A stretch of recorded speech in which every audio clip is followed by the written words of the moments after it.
Well, the other thing that I've thought a lot about is Pareto distribution problems. And so, the fact that money, for example, does tend to end up in the hands of fewer and fewer people. You have to fight very hard to not have that happen.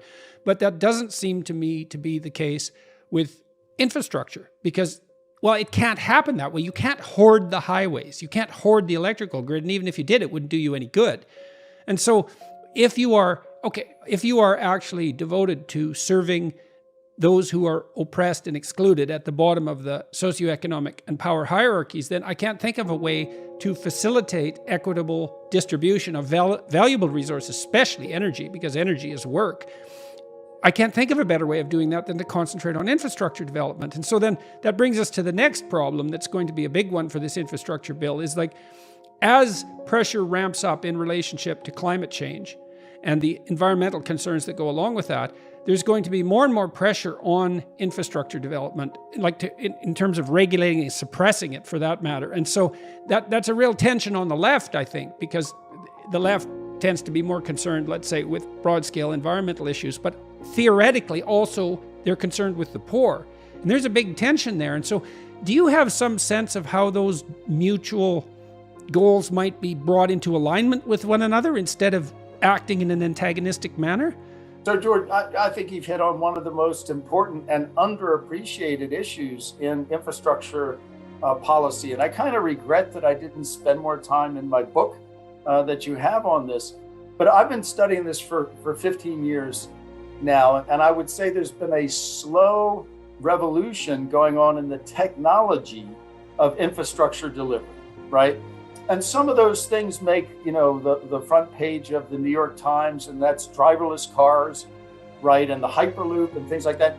But there's a whole host of other technologies that have been developed in the universities, in the labs, in the startups that stand to transform the way infrastructure delivery, infrastructure is operated and delivered in the United States. Let me give you a couple examples. One is smart stoplights, okay? Smart stoplights. I had a kind of a little briefing of this by the folks at Carnegie Mellon recently. And it's a stoplight, right, with different colors, but it has a camera and a sensor attached to it so that the lights are not just on a rote timer. They actually change in response to the traffic that's actually at the intersection. So many drivers have had the experience of going to a rural road and there's a red light, and because they're good people, they stop and wait there and there's no traffic in the other direction. And they just know that if the light knew that I was sitting there, it would turn green. What turns out, the technology has existed for a decade to sense the cars actually at the intersection and change the lights optimally in response to the traffic at the intersection. Jordan, they have it now to the point where they can sense pedestrians and include pedestrians in the changing of the light. They have it to dog, and they can tell a dog, they can tell a person in a wheelchair, and they can just change optimize the changing of the colors to maximize the flow through the intersection. Now stop and think for a minute how much gasoline you would save if you did that. How much fuel, how much frustration, how much time, how much pollution. If we just had smart stoplights. Now there's something in the bill that's a pilot program to help with that, right? But the problem, Jordan, is not the technology. The problem is the adoption, right? Is getting the people who own the stoplights, who might be a small town like where I am in Ithaca, where it could be a county, it could be a city, but it's highly atomized in the United States. But getting them to overcome their risk aversion. And I understand that totally. They're risk averse to new technologies. They're afraid of it.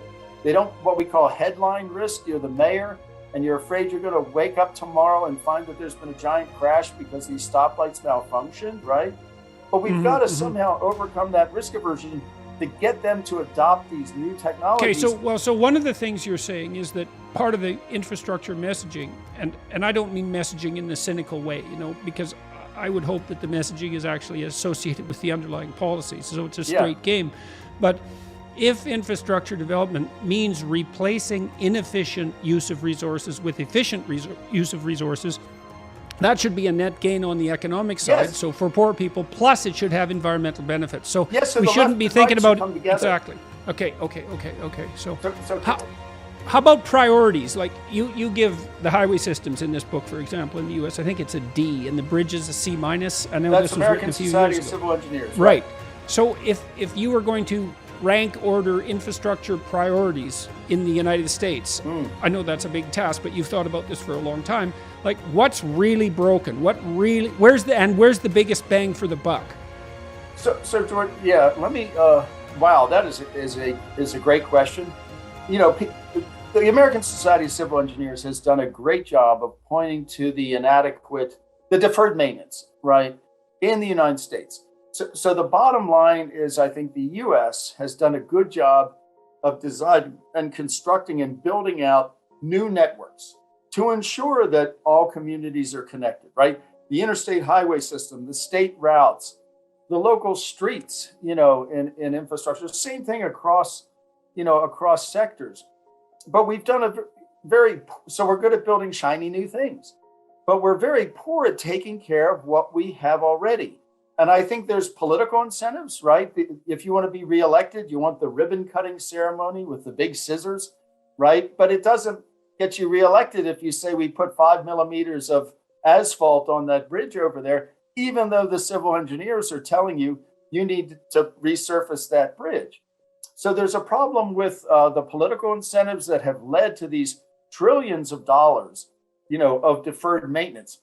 And I think in the bill, so of course, that's part of the debt. That's part of the debt, that deferred maintenance. Even that's if it's also not calculated as part of the that's debt. also part of messaging failure. You know, as you're describing the stoplights, and that's like the Send City stuff, right? You can plug in like the stoplights also have so many other aspects as charging stations and different security. They can alert to gunshots. Like there's so much in it that's efficient. And to me, I just hear that as obviously being somebody who's more involved with the messaging side of it. But that seems to me to get somewhere like Ithaca to adopt that, it has to be framed as an environmental imperative. Like, you want to cut gasoline costs. Here's how we do it. Here's how the city is cleaner. Here's where the money will skew to other people. There's a way that has to be packaged and sold that's outside of the norm. Right. And I think the thing that we see increasingly is that we the way that information moves now and polarizes and is sold, we expect politicians to also have to figure out how to be TikTok stars, that they know exactly how to sell everything in some magical fashion. And the lack of a proper messaging apparatus around some of this stuff is really costly. And people tend to forget that that's just as essential as figuring out the problems. If you can't sell them and communicate to people in real concrete terms the ways it will affect their lives and their communities, it doesn't get adopted. Yeah, so that's also an infrastructure problem in some sense, right? And a non-trivial one at that. So how do you make these things sexy? I mean, I made a joke about that at the beginning. That these tend to be regarded as dry discussions, but they're not. They're the real details of actual policy, the real details of actual politics. And what we're laying out here at the moment is a vision that's something like, well, how does enhanced efficiency, like, why is that a problem for anyone? Well, it's and like also, if it's more efficient. Go ahead. No, well, real quick. Also, this is where ideologies, and by that I don't just mean far left and far right. I also mean like classically conservative and classically liberal. This is where they come to die in a good way in the solution of a problem. Like, if we can have this conversation about specifically how this makes people's lives better, maybe that's a solution that's 70% conservative, 30% liberal when it comes to some application. Maybe. And so what's so important about boiling them down to this and figuring out how to talk about it is a lot of the useless ideological overlay to specific problems that concretely help the working class and the poor and actually make headway for community environment. And that's also, clean fields and streams, right? We're not just talking global warming. We're talking about the communities that people live in, that they fish in, that small businesses are run in. That's where all the rubber meets the road.